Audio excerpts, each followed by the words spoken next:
Nosotros somos el grupo número 5. Este grupo está compuesto por Carlos Rivas, Juan Arturo Prevet y una servidora, Melay Rijo. Nosotros vamos a estar hablando sobre la evaluación de acciones ordinarias. Yo voy a empezar definiendo lo que es la evaluación de acciones ordinarias, que este es un proceso que implica determinar el valor justo de una acción común en el mercado. Estas se negocian en el mercado de valores a través de intermediarios financieros como los corredores de bolsa. Los corredores de bolsa son una persona o empresa que realiza inversiones o transacciones en los mercados financieros por encargo de los clientes. Y estos también reciben una comisión por ellos. Los inversionistas compran y venden acciones ordinarias a través de órdenes de compra y venta. Un ejemplo de esto sería, supongamos que la empresa CRA, una empresa X, tiene acciones ordinarias que actualmente la están negociando en el mercado a 50 pesos por acción. Un ejemplo. Entonces, el inversionista decide comprar 100 acciones en esta empresa.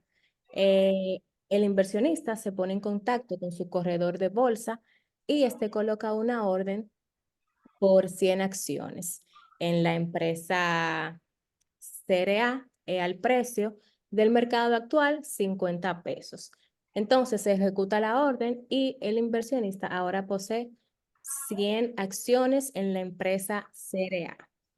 Entonces, el inversionista tiene una inversión total de 50%, que hace un total de 5.000 acciones ordinarias en la empresa CRA.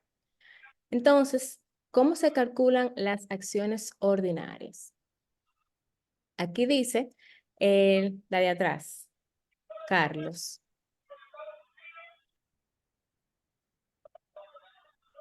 Carlos, la de atrás. Es. Ya. Ok.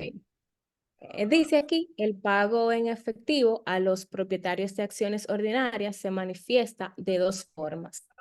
Uno, dividendos en efectivo y dos, ganancias o pérdidas de capital. Supongamos que el precio actual de acción es P sub 0, que el precio esperado dentro de un año es P sub 1 y que el dividendo esperado de acción es DIV sub 1. La tasa de rendimiento de los inversionistas que los inversionistas esperan recibir por la acción durante el próximo año se define como el dividendo esperado por acción DIV sub 1, más la revalorización del precio de la acción P sub 1 menos P sub 0 dividido entre el inicio de año P sub 0. Aquí tenemos entonces la fórmula de todo lo que acabo de mencionar del rendimiento esperado. Pásala, Carlos. Ya. Entonces, supongamos que Electrónica Incipiente vende sus acciones a $100 cada una. Los inversionistas pronostican un dividendo de $5 en el siguiente año. Asimismo, estos esperan que la inversión se venda, que la acción se venda a $110 un año más tarde. Por ende, el rendimiento esperado de las acciones es 15%. Entonces, aquí vamos a sustituir el DIV sub 1, que es el $5, es el dividendo de $5 más 110, que es lo que se espera vender. Y todo esto lo vamos a dividir entre los $100 de acciones. Esto da un total de 1.15, perdón, de 0.15, que es igual a 15%. Por otro lado, con base en los pronósticos del dividendo y el precio que realizan los especialistas, así como el rendimiento esperado ofrecido por otras acciones con el mismo riesgo, es posible predecir el precio de hoy. Entonces, aquí tenemos una fórmula para predecir el precio de hoy, que esta es igual, P sub 0, está igual a D y V sub 1 más P sub 0, todo esto dividido entre 1 más el rendimiento esperado. Entonces, ya para terminar, para electrónica incipiente, el rendimiento esperado de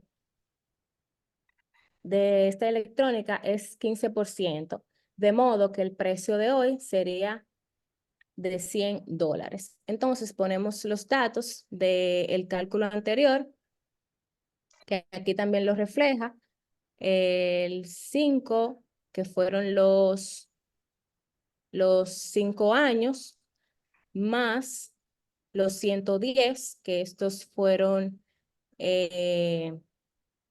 las acciones que se esperan vender, y dividido entre 1.15, que este fue el AR, fue el rendimiento esperado, el 15%.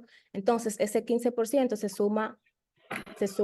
suma por 1 y esto da 1.15. Y toda esta fórmula da 100. Es cuanto de mi parte.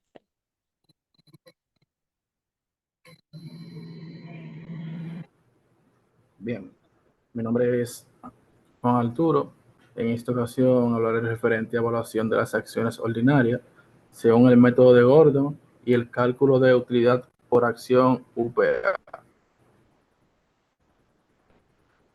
A modo de introducción, estaré definiendo brevemente lo que es una acción como tal para que puedan entender el medio de la exposición. Las acciones o acción son títulos que representan parte del capital social de una empresa que son colocados entre el gran público inversionista a través de la BMV para obtener financiamiento. La tenencia de la acción otorga a sus compradores los derechos de socios. El rendimiento para el inversionista representa de dos formas: dividendos que genera la empresa. Las acciones permiten al inversionista crecer en sociedad con la empresa y por lo tanto participa de sus utilidades. Ganancias de capital, que es el diferencial, el precio al que se compró y el precio al que se vendió la acción. Para adentrarme más a fondo en el tema que me corresponde, estaré definiendo lo que es el modelo de crecimiento de Gordon o esta metodología para buscar el valor de las acciones. Este es un método popular utilizado en la valoración de las acciones. Lleva el nombre de Gordon, quien introdujo el método en 1959. El modelo se basa en el supuesto de que el precio de las acciones de una empresa es igual a los pagos de dividendos esperados, descontados por la tasa de rendimiento requerida. El modelo de crecimiento de Gordon es ampliamente utilizado por analistas e inversores para evaluar el valor de las acciones de las empresas. Bien, aquí tenemos un ejemplo para que puedan entender más a fondo lo que es la evaluación de las acciones en crecimiento según el método de Gordon. Supongamos que una empresa llamada YZ espera pagar este año un dividendo de 1.50, que se espera que crezca un 7% anual. Si la tasa de rendimiento requerida es del 15%, entonces su valor de acción es el siguiente. Aquí pueden ver en el ejemplo, P representa el valor del dividendo de la acción. D y V representa dividendo inicial, por eso tiene el 1 abajo del primer año. La R representa el rendimiento y la G representa el crecimiento. Entonces, según el ejemplo que está en cuestión, se espera vender las acciones a 1.50, se espera que crezca un 15% y la tasa de rendimiento es de un 7%. Aquí se coloca el 0 adelante para poder representarlo en por ciento. 1.50 dividido entre 0.5, que es lo que se espera que crezca, y el 0.7, que es el rendimiento, nos dará un valor total de un 18.75, que es lo que representaría en este caso el valor de las acciones en crecimiento. ordinarias. Bien. Entonces, pasando al otro tema, que es el valor de las utilidades por acción, UPA, eso no es más que una medida financiera, otra metodología financiera que representa la porción de las ganancias de una empresa asignada a cada acción en circulación. Se calcula fácilmente dividiendo las ganancias netas de la empresa entre el número total de las acciones en circulación. La forma para calcular la UPA es la siguiente. Se realiza de la siguiente forma. Para calcular esto, las acciones ordinarias por preferentes se debe dividir el beneficio neto de una empresa entre el número total de acciones durante el año. Es decir, para mayor precisión, debe tomar el número medio ponderado de acciones en circulación durante el periodo de tiempo que necesita calcular. UPA, esto quiere decir que UPA es igual a utilidad neta, o sea, las ganancias que se obtuvieron durante un periodo dividido entre el número de acciones o accionistas. Entonces, un ejemplo para poder hallar la UPA es el siguiente. En una empresa con una utilidad neta resultante de 58 millones, en un promedio de 6 meses, se registra un número constante de 54 accionistas. Lo que se hace en este caso es simple. Los 58 millones que representan las utilidades netas de la empresa se dividen entre los 54 accionistas o acciones que se han vendido, y esto representa 1.074.074.074, que es el valor representante de cada acción en lo referente a las utilidades de la empresa. Existe otra metodología que se lleva a cabo cuando es por acciones preferentes. Las acciones preferentes son acciones que, como su nombre lo indica, preferente, le dan cierta preferencia a los accionistas, y dentro de esas preferencias está que se les otorga el dividendo correspondiente de forma inicial, o sea, antes que las acciones ordinarias. Si la empresa, por ejemplo, tiene utilidades de 58 millones, a esos 58 millones hay que restarle de forma directa el dividendo que corresponde a las acciones preferentes. Entonces, a ese excedente que queda de las acciones preferentes menos las utilidades netas, de ese excedente es que se saca los dividendos que representarían para los accionistas ordinarios, los comunes. Esto en parte, la persona.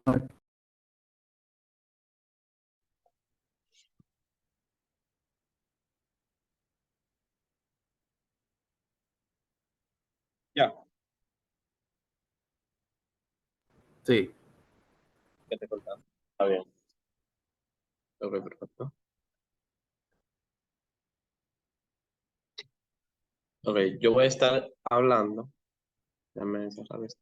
Yo voy a estar hablando sobre la evaluación de una empresa mediante, mediante el flujo de...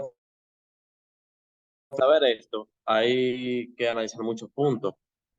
Por ejemplo, en que la evaluación de las empresas mediante este flujo es que básicamente los inversionistas negocian con acciones ordinarias, mientras que tanto otras compañías, ¿verdad?, compran y venden empresas completas o participaciones mayoritarias de las mismas. Esto quiere decir que en otras empresas hay ciertos dividendos que son esos factores y funcionan de diferentes maneras, como las fórmulas de flujo de efectivo descontado, que estas más que nada se encuentran en una tablilla que es esta, la 5.8, que más que nada trata de pronosticar dividendos por acción o el total del flujo de efectivo en una empresa. El valor actual es siempre el igual al flujo de efectivo futuro descontado del costo del capital. La oportunidad en esta sería que básicamente o sea, el mandato dice que cada año, ¿no verdad? A partir de 5 años se va a estar cobrando como un 20%, ¿no verdad? Y después va a ir decreciendo. Por ejemplo, aquí mismo lo dice en la tabla que el pronóstico es en millones de dólares para el flujo de efectivo libre para la división de manufactura en cadena. La expansión acelerada durante los... ¿Se me escucha, verdad?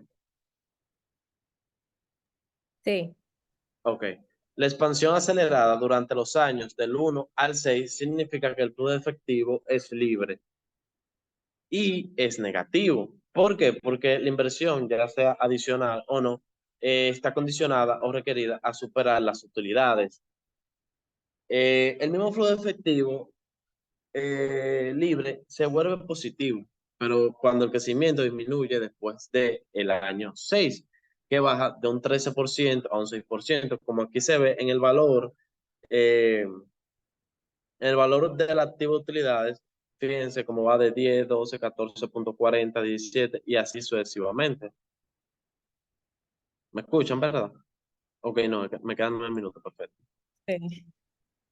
Y así sucesivamente va aumentando hasta que va aumentando paulatinamente. Esto quiere decirse a los 20% que estaban sucedido hasta el año número 5. Ya después de este baja a un 13%. Por ejemplo, si en los 10 que tenemos, ¿no verdad?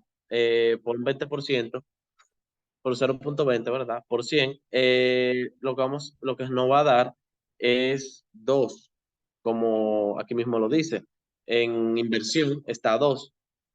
Lo pasamos arriba y es 12 pesos, ¿verdad? O sea, o 12 millones. Y así sucesivamente hasta el año número 5. En el año número 6 son 23.43. En inversión podemos ver que el 13% del mismo fueron 2.69. Y esto fue lo que se le atribuyó al periodo del año número 6. Y así sucesivamente hasta llegar al año número 10.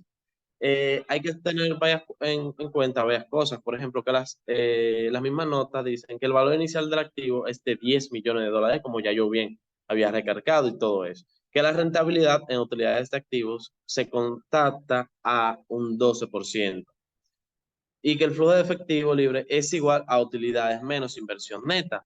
¿Qué quiere decir esto? Que es igual al gasto total, menos el capital de depreciación. Entonces, para seguir hablando de esto, hay que saber que esto tiene un bien, un mal y un porqué. ¿Qué quiere decir? Que el crecimiento está condicionado más que nada a la inversión neta adicional que se necesita para expandir los activos. En tanto que la tasa de rentabilidad va determinada a lo que son las utilidades y que genera el negocio.